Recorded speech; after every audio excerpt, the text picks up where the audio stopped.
system really lasted for many decades. In terms of, what are the sort of funding and financing sources that are available? So we heard today from the Kenyan regulator these 3 T's, which are generally the way in which we tend to characterize the sector: tariffs, transfers, and taxes. And really, I think the main point that I wanted to convey today is the need really to make all of these work and to really seek to optimize the income from all of these different sources. So in terms of tariffs, this is really about what sustainable finance is. Long-term funding that is coming from user fees or from tariffs needs to be set by the regulator, of course, but the water supply that's provided, or the sanitation services that are provided, they need to be offering value for money, and they need to be affordable as well, affordable for the whole of Lagos. Transfers from external sources, so international donors. I'll say a little bit more about that. Foundations, NGOs such as WaterAid, and of course remittances. Remittances now from the Nigerian diaspora are incredibly important in terms of funding for families and enabling them to afford household infrastructure. And of course taxes, and I think this is one of the areas which I would just like to use another example on. But I think government spending is always going to be a crucial part of the equation. And so these 3 areas of tariffs, transfers, and taxes, it's really an issue of trying to optimize their contribution to financing water and sanitation. Once those are in place, then it's possible to take on the repayable financing. But it's so important to be having that continuous funding stream to enable the repayable financing to be taken on and therefore to be paid back. And the repayable financing can be coming from different sources.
Board.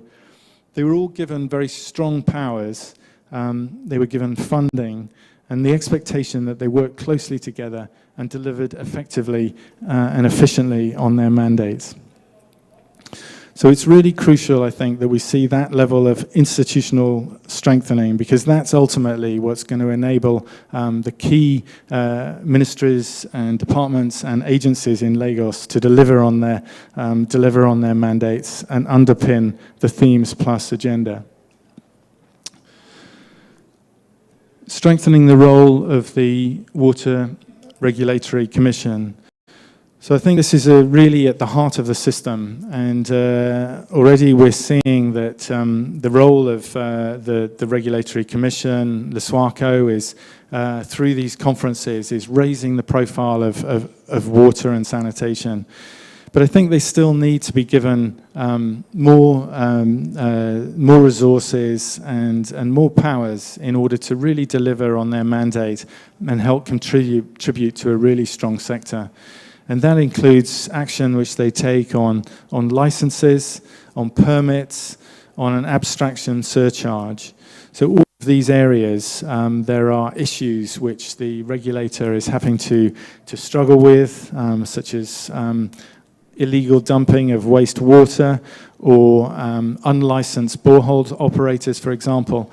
And I think a strong sector, you really need a regulatory commission which is able to do its job effectively, which has the resources, and of course can raise a lot of its resources if it has the powers to do so. So giving the regulator teeth, and that's even an issue in the UK. So I don't know how many of you follow the news and developments in the UK, but the regulators have come under a lot of pressure for not really keeping on top of the issue. So we've seen a lot of raw sewage has been sort of dumped into the rivers in the UK, and the regulator has really come under a lot of pressure. Increasing the quantity of financing. So that's really what the conference is about. But it's so crucial, and we should never underestimate that, really. And it's a matter, I think, of really showing the leadership from government and drawing on available funds from donors, from climate finance, and making sure that it's really targeted to those people without access, those neglected populations. As we've heard today, it's about creating an environment that encourages greater investment from households, from international donors, and also from the private sector, from private finance, where there's the return on investment. Establishing budget lines and expenditure reporting. All of this is contributing to transparency in the sector and making sure that the available funding that's there is actually well used. I wanted to just also share an example from India, where there's been tremendous progress in both sanitation and now water. And I think this is why I talked earlier on about the master plans and the vision. But there's too many good policies and plans in Africa and around the world generally, which have not been implemented because they've not been backed by the funding and the financing to realize those plans on the ground. So in India with the Swachh Bharat mission, which aims to provide toilets and access to basic sanitation for all households, and the Jal Jeevan mission now, which is providing connections to safe and adequate drinking water, again, to households. And it's been followed up with a further Clean India 5-year flagship mission. These have been backed with billions of dollars of public funds, and really that is what has really sort of driven the progress. And similarly, the East Asian tigers, Malaysia, Singapore, South Korea, they depended on substantial government leadership and funding over several decades. So here in Lagos, the funding to the water sector from the state government is relatively low. And as I understand it, it's maybe about 0.5% of the budget, and it's been declining. So that's something that really needs to change, I think, if we're going to see progress in terms of financing the sector, and we're going to be able to bring in the other sources of finance that I was mentioning. New opportunities. I think it's tremendously exciting to see what's happening in Lagos around exploring the opportunity for a green bond.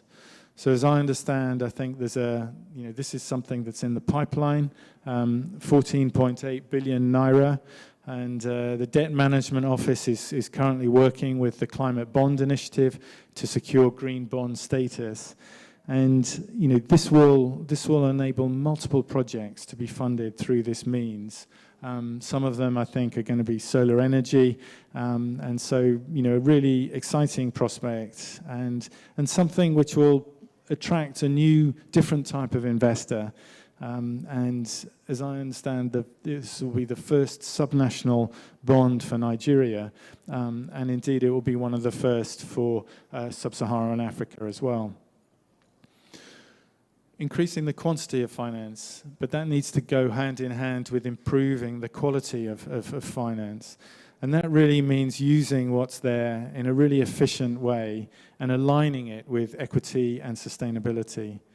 It means tracking and setting targets to ensure fair allocations, making sure that within water, sanitation and hygiene, there's sufficient funds and they're being well targeted to each of those subsectors. And it means also that there's sufficient for maintenance and operation and for the soft interventions of behavior change, etc., and institutional strengthening. Fiscal decentralization is some work that we've been doing at WaterAid, and it's indicated that in many countries around the world, it's quite a significant bottleneck in terms of the funding that's coming from central government and going down to local government. For various reasons, that funding, it may have been budgeted, but it's often not flowing, and not flowing with the timeliness which is needed for local authorities or subnational authorities in order to deliver on their mandates. Setting up and supporting affordable and efficient financing models, and setting tariffs and allocating subsidies in a way that really targets the poor as well. So all of this is sort of really crucial to improving the efficiency of financing. I wanted also, just as part of the efficiency and the quality of financing, just to highlight the non-revenue water side. And this is really a sort of critical thing, I think, in terms of the next step. And it almost needs to be, I think, for the Water Corporation, and maybe it already is, the #1 priority, reducing non-revenue water. And, you know, I think the key aspects of this, we worked a few years ago with some engineers, Mott MacDonald, and they were sort of recommending that this really ought to be, you know, the essential step that's taken. And they indicated that, you know, the key things were to, you know, to really understand the current condition of water supply assets, the current non-revenue water reduction programs, the activities already being carried out, the different components of non-revenue water, the degree to which they're physical losses, the degree to which they're commercial losses, and the activities of donors in this area, because we know, for example, with the Loo Wash program, USAID is supporting activities in this area. They also recommended preparing an International Water Association water balance to understand all of the components of water losses. A word on technology. I mean, technology can bring so much advance, as we've seen in many other sectors, including the telecom sector. And I agree with the comments, I think, that were made by a colleague from Manila, in that, you know, you need to get the management and systems right, because if that's not right, then the technology is not going to completely solve it for you. But I think it's worth also I think it's also worth just noting how you know, some of these East Asian countries. So in Singapore, for example, the public water utility has extremely low non-revenue water. I mean, it's around 5%, I think. One of the lowest. Really come from. It's come from really effective management. I mean, I remember speaking to a former head of the water utility, and in fact, I'd said to him, technology, that's how you do it in Singapore, isn't it? And he said, no, that's not the case. And he said, when we really wanted to tackle the water crisis that Singapore faced many decades ago, he said, we looked at the supply side and we said, we're going to capture every bit of rainfall that's coming down out of the sky. And they get a lot of rainfall, but it meant that they expanded their reservoirs. And he said, you know, as well as expanding the reservoirs, he said, we'll do everything we can to keep that water clean so that we have the minimum amount of treatment that we need to do. And then on the demand side, he said, we have these public information campaigns. We do everything we can to make people realize the value of water, how precious it is, and how careful they've got to be in terms of managing it. So he, in a way, was telling me off when I thought it was all through technology. But interestingly, I think you know, technology is nevertheless really, really vital, and and they're keeping their non-revenue water really low through the use of technology, through the use of sensors which pick up different water pressures in the system and enable them to address those irregularities. And they also have smartphone app which is available to households so that they can monitor their water use from all of their household appliances. So they're using technology effectively there to make sure they're managing water well. And K-Water, so South Korea's public utility, I was fortunate enough to go and visit them earlier in the year. They told me how they were using artificial intelligence.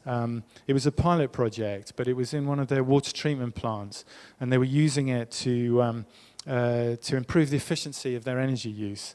And they said it was incredibly positive. So I think there are opportunities, and for Lagos too, in terms of really thinking about technology and artificial intelligence and how it can best be used. Data, GIS data, this is just an example from Lusaka. And again, cholera outbreaks are being shown. The hotspots are on the right. These are the areas there where there's poor sanitation, dense living conditions, and liability to flooding. So on the left is showing the areas in red which are liable to flooding, where there's a high water table. And that combination of high water table, vulnerability to flooding, poor sanitation, high level of nitrates in the water, that's where the cholera hotspots are.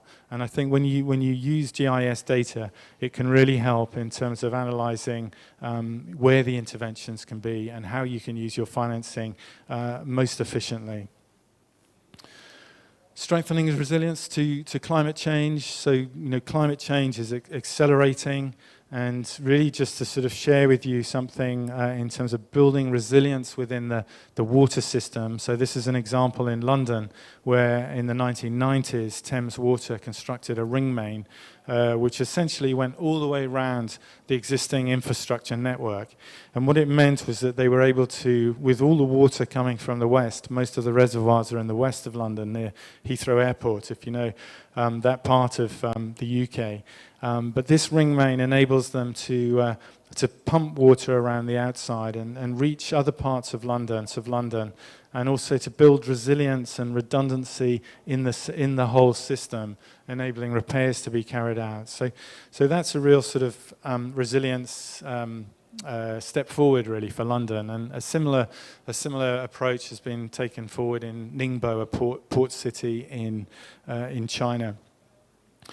I wanted also to mention working with nature. So again, probably some of you will be familiar with this sponge city approach, but from a financing point of view, I think it's interesting because the third bullet there is saying that nature-based solutions for water absorption can actually be significantly more affordable than hard infrastructure. And we were finding from, WaterAid has a program in Pakistan, and Pakistan, like Nigeria, had very bad floods a few years ago with the Indus River covering something like a third of the country. But much of the infrastructure was really just concrete, and it couldn't cope with that level of flooding. And so very much the sort of thinking is, well, how can you combine that? How can you combine the hard infrastructure with nature-based solutions and working with nature?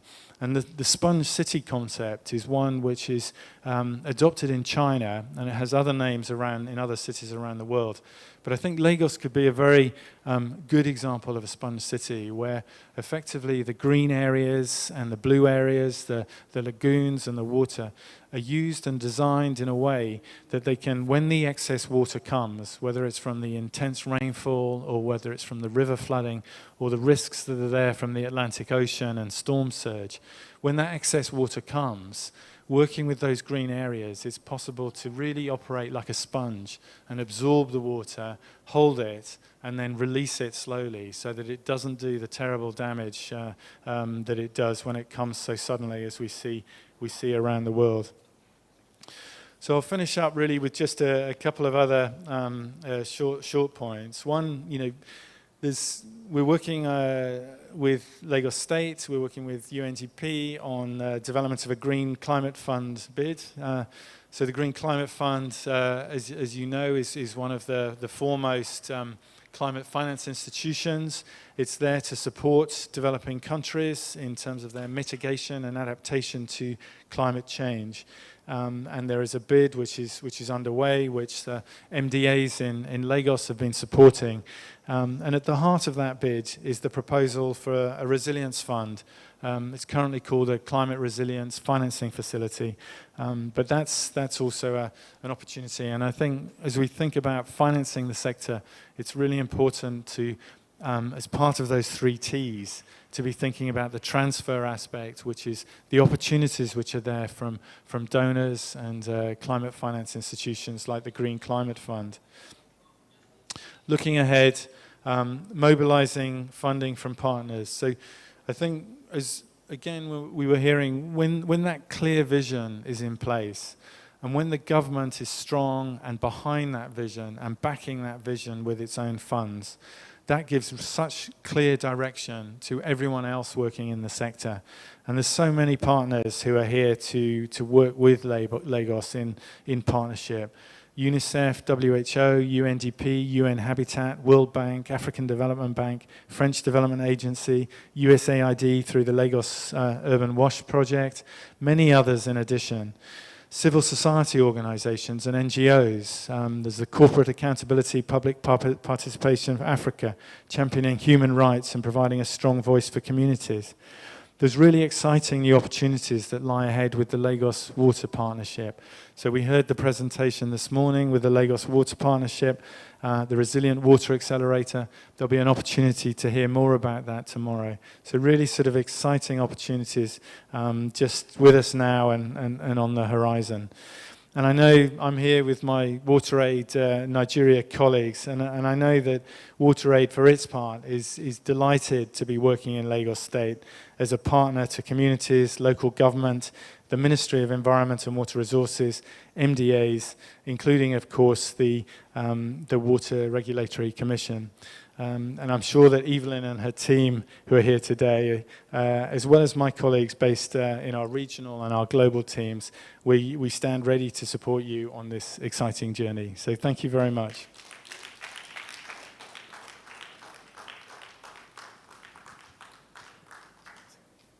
Thank you very much, John. I'm sure we can do better than that, please. Let's appreciate John.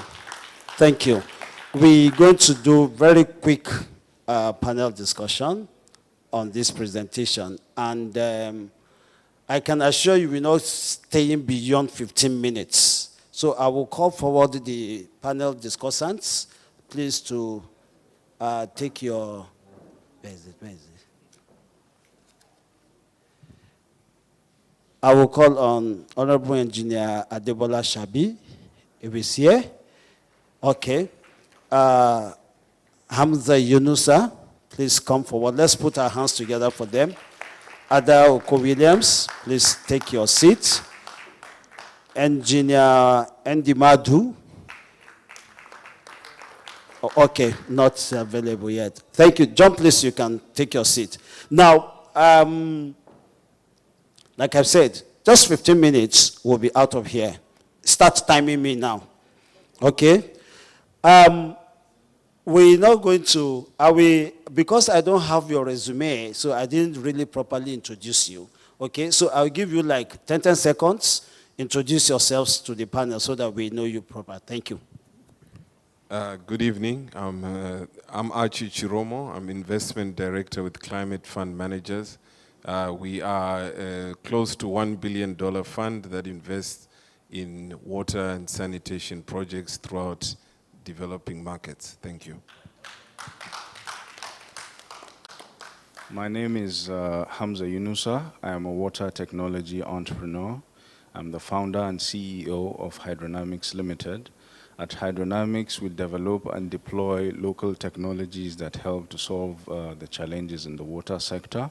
So far, we have developed locally IoT-based smart water metering systems and leakage detection systems that are AI-powered. Thank you. Wow. Okay, good evening, everyone. My name is Ada Oko-Williams. I am Nigerian, but I'm coming from Liberia for this event today, so wearing two hats.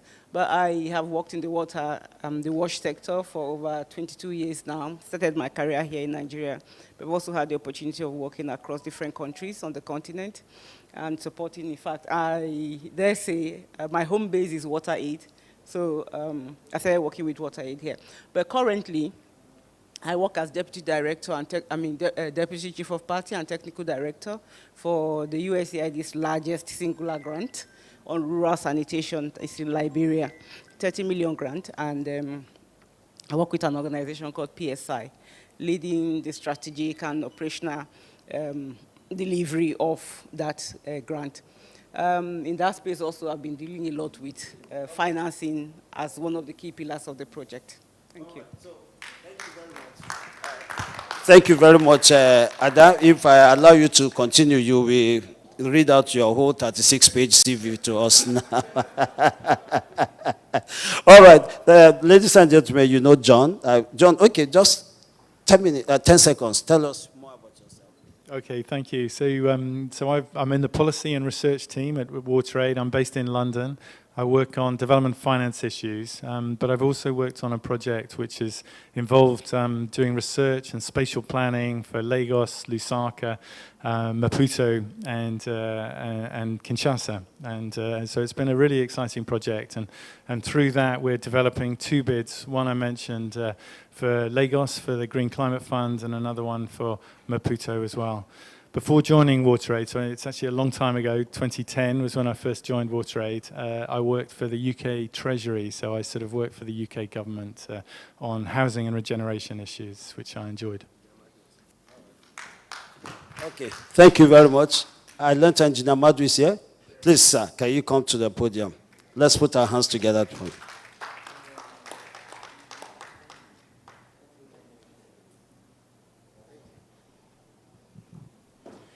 Okay, sorry, without allowing you to take a breath, you need to quickly introduce yourself too. Thank you. Thank you very much. I'll just cut down the protocol. My name is Dumebi Madu. I'm Director of Water Supply and Support Services, Federal Ministry of Water Resources and Sanitation. Thank you. Thank you very much, sir. Now, we are pressed with time, so I may not go round of two questions, but maybe one question. And I would like to start from the extreme end, Mr. Chiroma, where you are introducing yourselves. You say you have grown to like $10 billion of investment, $1 billion. So we want to know how many millions of dollars can we get from that for Lagos State water sector? Thank you. Just tell us, how do we assess the fund that is with you? Yes, there's actually no limit per se. What we look for, as you know, in the water sector, the challenge has been there are not enough bankable projects that are available for investors. So the thinking behind Climate Investor 2, which is our flagship fund for the water sector, is to combine donor funding with commercial capital, and therefore it's a blended finance solution. We go from concept stage up to the bankability stage. So we do also invest in doing all that preparatory work that is necessary to mobilize investors into the project, and then we also invest in the project. So there are a number of projects that we are looking at in Nigeria already, and we are happy to look at more. Again, we can also use our capital to have a multiplier effect on the total investment in a project. So even if it is a $200 million project, we will not necessarily invest all that funding, but we are able to invest a certain portion that will unlock investment from other co-financiers to invest in that project. Thank you. Thank you very much. Sorry, please, just a follow-up question to you on that. Can you briefly tell Lagos State how they can key into your program? What's the process? What do they need to do, or what they need to go through? So normally we need to identify a project first. Okay. We need to perform a concept paper or a pre-feasibility study. that clearly defines what the project is, the needs, the scope of it, the structure of that project, what it will look like, and at least some environmental and social assessment of that project. And then we come on board, we come with developers who are experienced in performing those development activities. We then hire consultants who are able to, perform some of those development activities, such as environmental studies, financial modeling, technical feasibility, and lawyers that will also draft project agreements to ensure that the consortium that we would be part of has access, has rights to that project. So we do not fund the utility per se, but we enter into an agreement with them, such as a PPP or concession agreement, and then we are developing the project. So they do not need to invest capital. They enter into an off-take agreement with the consortium to buy the water over a long-term period at a said tariff over a period, and that tariff is regulated, obviously, and it escalates over a period of time. Okay. Yes, thank you. Thank you very much. Thank you very much. We're definitely going to get your contact for follow-up with you. Thank you, sir. Engineer Hamza, you are an entrepreneur. Tell us, share with us the experience of an entrepreneur in assessing funds for water and sanitation projects. So essentially, there are two aspects to it. As an entrepreneur, generally raising funds is a Herculean task. You have to build concept, you have to build a prototype. If essentially your project has to do with something that has to do with a product, so you have to build a prototype, and you have to show the capacity that potentially if you go into the market, your product is going to generate. First of all, you have to show that there's a need for that product. And then if it goes into the market, it is going to make you a lot of money. So these are some of the things that attract investors to your company as an entrepreneur.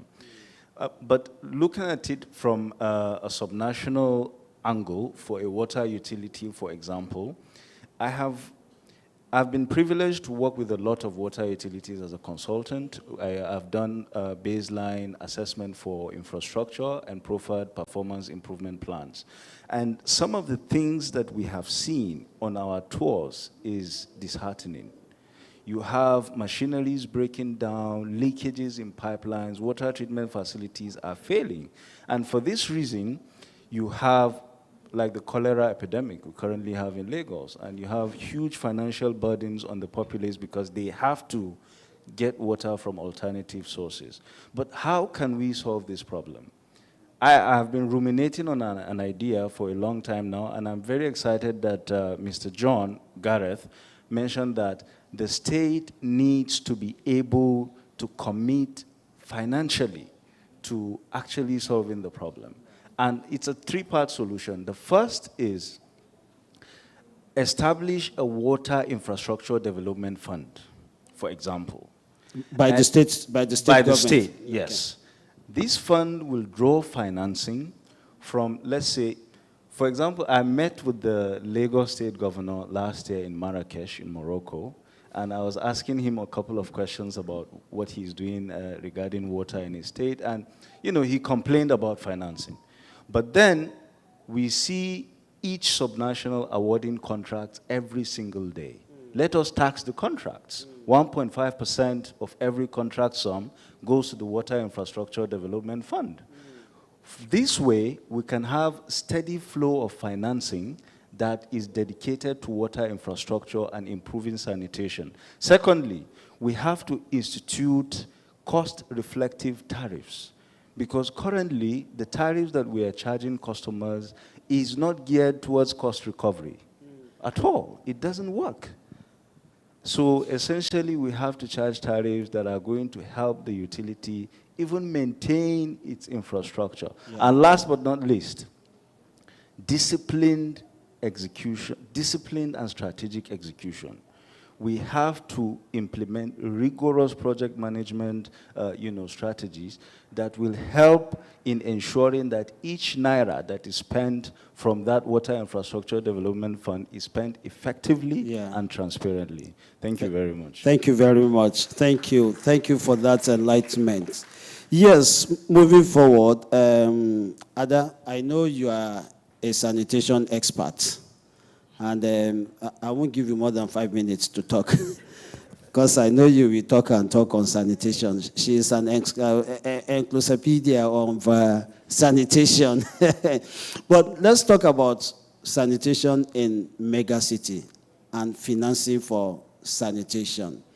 Where exactly do you think the state government should focus its attention on in the entire sanitation value chain, and where can you suggest methods or ways of raising funds to make sure that the sanitation value chain is very effective in Lagos? Thank you. Thank you very much, Bayo, and thanks for setting me up.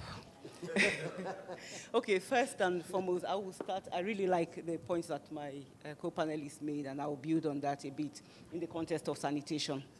Can you hear me now? Okay, yeah, sorry. In the context of sanitation. So I'm very happy that you started by saying the value chain for sanitation. So thinking about funding from the value chain perspective, on the value chain, you know that the collection and containment, basically, infrastructure at the household and the containment of that is at the household level. So that's individual financing, household financing. Government really doesn't have much business to deal with that, except, okay, in the case of ensuring that, according to the SDG, everyone is reached with sanitation services by 2030. So to that extent, subsidy may come in from government, but largely that is a private level engagement. Then moving on from there, on the same sanitation value chain, by the time transportation and you're getting onto treatment and safe disposal and all of that, level for the household, there is a responsibility for the household, and then there's a responsibility. In terms of for the government, what I'm seeing particularly from my current work, I'll give an example, and it's building on what he's talking about. Some governments are beginning to do or have earmarked resources from, taxation, but that is not affecting the poor, he said. And then earmarking certain portion of that and creating, what he said, like a fund that can now go into infrastructural development for sanitation. There's nowhere in the world as far as established the full infrastructure for sanitation that's required for sanitation, and sustainably so. So literature and experience from elsewhere, everywhere in the world, I know our government in Nigeria, Lagos State, I'm not very versed in that, I apologize. If there is, what mechanism for fundraising that I'm not seeing emerging, and that's thanks to AI and thanks to all of the development these days, we're able to sit in one place and reach out to the entire world. Nigeria as a country has a huge diaspora presence. Yeah. So crowdfunding is another opportunity for particularly sanitation, and mostly for rural sanitation, to send home. Often they send money home. So there's a lot of remittance. I think Senator Abike can tell us a lot more about that. There's that opportunity that we have in this country. How much are we tapping into that space to crowdsource resources to finance sanitation? So just those 2 points, earmarking and crowdfunding, are two mechanisms that I think are low-hanging fruits that the government could explore to fund sanitation. Thank you very much, Ada. There are a whole lot of follow-up questions, but time is against us. We will not be able to take. John, I'm going to keep you, and let's go to Engineer Madu, presenting the federal government here. And I'm sure you are not particularly satisfied with the level of water sanitation at the subnational, levels. The question is there any plan by the federal government that can facilitate, access to funding by subnationals? Lagos State government, for example, is there a national? Thank you very much. A government is doing quite some handy in trying to support the states with funding and also strategic programs and projects to help increase access, particularly to wash services. Probably time will not allow me to begin to itemize some of those things that we do. But however, it's important to note that the states, we at the federal complain that states are not doing enough because the populations are with the states, not with us at the federal. And most of the state governments in trying to achieve the provisions of the SDG 6.1, and the states need to do more. In terms of federal support, of course, we have some budgets that go directly to the states. I also have programs where we have resources in pool where states can try to assess to be able to intervene in their various domains. Be that as it may, I would like to stop there and say, principally, the major concern of federal government is to provide policies that could help states to achieve their goals. And where necessary, we provide funds in pools. There are 36 states we have. So we create guidelines where you can have access.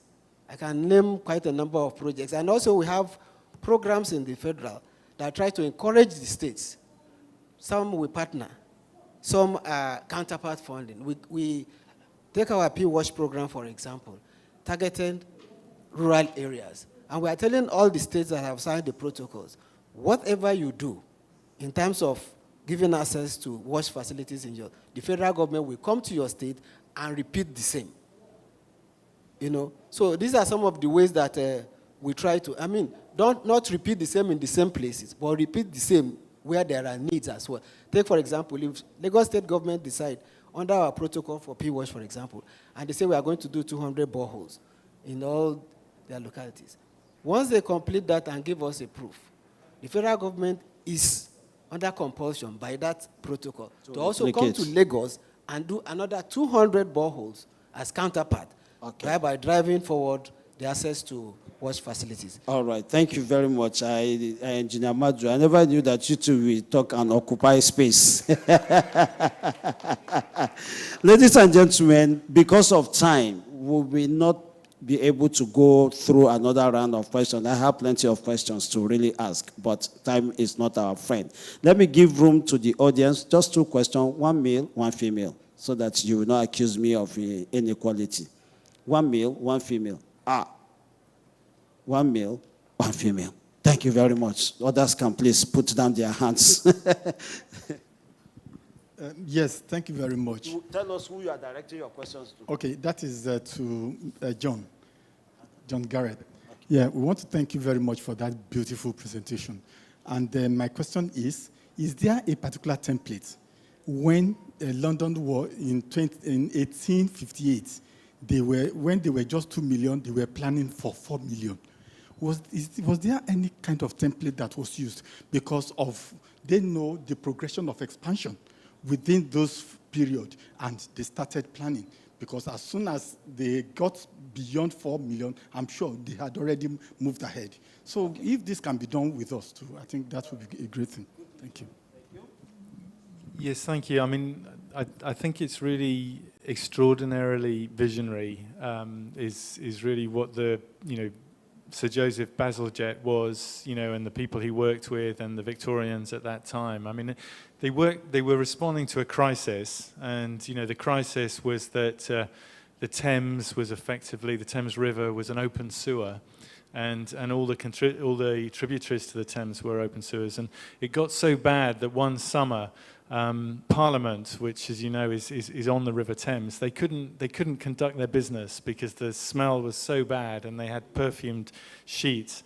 But nevertheless, I think they were extraordinarily visionary to plan for a system which was twice as large as what they needed on that day. And as a result, London has benefited from that for decades and decades. And I think, in a way, the challenges that Lagos faces and other African cities face, I think, are even bigger because of the rate of urbanization that's going on. But I think the key point really I was trying to bring across was that when you update the master plans, and I think there is going to be an update to the to the water supply master plan, the sanitation master plan, which needs to happen, I think, and the drainage master plan. Really think about the size of Lagos in 20 years' time or 40 years' time, because it's going to be bigger than it is today, obviously. But yeah, thank you. Thank you very much. John? Yes, last question. Yes, thank you so much for your beautiful presentations. We really, you gave us very, very insightful points to work with. They say the next world war will be over water. So we're all listening very carefully to avoid that. My question is, there was a lot of talk about the culture of integrity in the system or the institution that wants to access funding. So I want you to drill down into what would that mean? What would the corporation have to do to display to an investor that it can qualify the integrity quotient for the capacity to Engineer access Hamza, funding? I guess that may come to you. Okay. Looking at it from my perspective as an entrepreneur that deploys technologies in the water sector, I think essentially what a utility needs to do, first of all, is to deploy the technologies that we have. First of all, for example, deploy smart water metering systems in the houses. It helps you cut down the cost of your operations. You don't have people delivering bills anymore, because these are IoT meters. If they are installed from your office, you see how much this house is consuming. You see how much water they have paid. You don't have to deploy your staff on the streets to enforce payments anymore. And secondly, our leakage detection systems, they come in two forms. One is actually participatory. Even right now, if you go to paywater.ng, you see a place where you click and report leakage. I see a leakage in Ojota, so with your phone number. We can call you to follow up. And the response time is incredible. And secondly, we have sensors that we can deploy on pipelines. As soon as a leakage occurs, it gives real-time warnings. So has occurred. It's actually AI-powered. Yes. So it tells us a leakage at so location, and so far, the model has been trained to tell you, so far, potentially, you've lost 20 liters or whatever. So I believe if we deploy systems like this within our facilities, it will unlock access to funding, because any serious investor sees that you have facilities like this, they will definitely he will definitely bring the money. So we want you to quickly bring the money. I'll just quickly add to that. I think you need to have a strategic plan. Yes. You need to adhere to those plans. You need to demonstrate, I think Gareth mentioned it, dedication to reducing non-revenue water, whichever way you do it. You need to expand the network so that it actually gets to customers. I think in Lagos you have less than 10% coverage of your customers, so that is not acceptable. You need to be able to, demonstrate that your management is dedicated and serious and committed to providing quality service to the people and to ensure that you are increasing the revenue pool. That's what will also attract investment. Yes. Putting in meters in households, enforcing, disconnections if need be, tariff increments if need be. I think the current tariff levels are also not acceptable. I think things like that, which you need to demonstrate that you are improving over a course of time. Thank you very much. A round of applause to all our discussants. And thank you very much, every one of you. Thank you, Engineer Madu, John Garrett. Thank you, Ada Williams, Engineer Hamza, and Engineer Chiroma. Thank you very much all. Please, can we give them another round of applause as we rise to go for lunch at 7 p.m. Thank you very much. God bless you and see you next year. Thank you. Oh, sorry, group photograph. Where's the photographer? Group photograph. Where is the